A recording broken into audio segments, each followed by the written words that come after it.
international. Anthony Saliget est avec nous pour un œil sur les médias. Bonsoir Anthony. Bonsoir Aude, bonsoir à tous. L'Union européenne et la Turquie sont donc réunies à Bruxelles. Enfin, pour l'instant, ce sont simplement les 28 ce soir. Demain, ce sera la Turquie. Il s'agit évidemment de parler de la crise des migrants et de trouver un accord, contrairement à ce qui ne s'est pas fait justement il y a 10 jours. C'est vrai que le plan est encore très commenté, très contesté. Oui, notamment ce principe, un migrant illégal renvoyé, un migrant, un réfugié accueilli, c'est un petit peu le principe de cet accord, un principe qui passe mal, notamment auprès des ONG. C'est le cas par exemple de chez Human Rights Watch, pour qui, eh bien, ce n'est pas parce que l'Union européenne est face à un tel désespoir qu'elle doit pour autant accepter un deal illégal. C'est ce qu'elle nous dit. Amnesty International, de son côté, parle de marchandage auquel il ne faut surtout pas céder. C'est aussi un troc de réfugiés selon France Terre d'Asile, qui ne comprend pas que l'Union européenne, qui est prix Nobel de la paix, puisse considérer les réfugiés comme de vulgaires marchandises. Ce sont ces mots. Et le marchandage, c'est aussi le cœur de ce dessin qui a été très partagé, où on voit le président turc Recep Tayyip Erdogan prêt à accepter l'argent de l'Union européenne, mais prêt aussi à ouvrir les vannes. Alors pour certaines personnes, c'est notamment le cas de cette correspondante du Monde à Bruxelles, eh bien, à trop vouloir d'Europe, peut-être que l'Union européenne s'oublie elle-même et a tendance à oublier les valeurs fondamentales qui ont fait l'Europe. Éric Ciotti, député Les Républicains, estime même que l'Union européenne est peut-être en train de vendre son âme à la Turquie.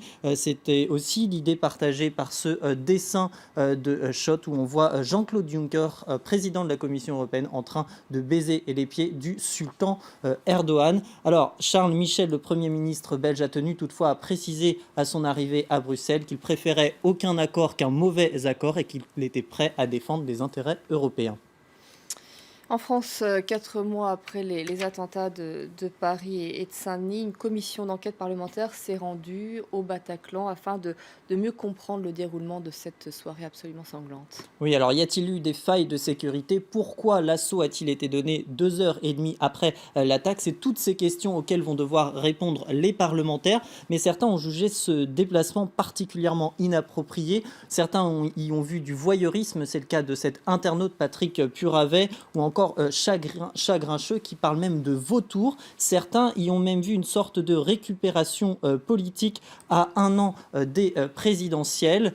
Alors, il faut dire qu'il n'y a pas que les internautes lambda, j'ai envie de dire, il y a aussi les victimes et les proches des victimes qui se sont sentis choqués par cette, alors non pas cette constitution, mais cette reproduction des faits, et notamment la mère de Valentin, qui est décédée au Bataclan. Alors elle dénonce une procédure scandaleuse de justice et une instrumentalisation, et pour elle, ce qui est indécent, c'est qu'ils n'ont pas été consultés puisque tout sera fait à huis clos. Autre témoignage, celui de Georges Saline, sa fille,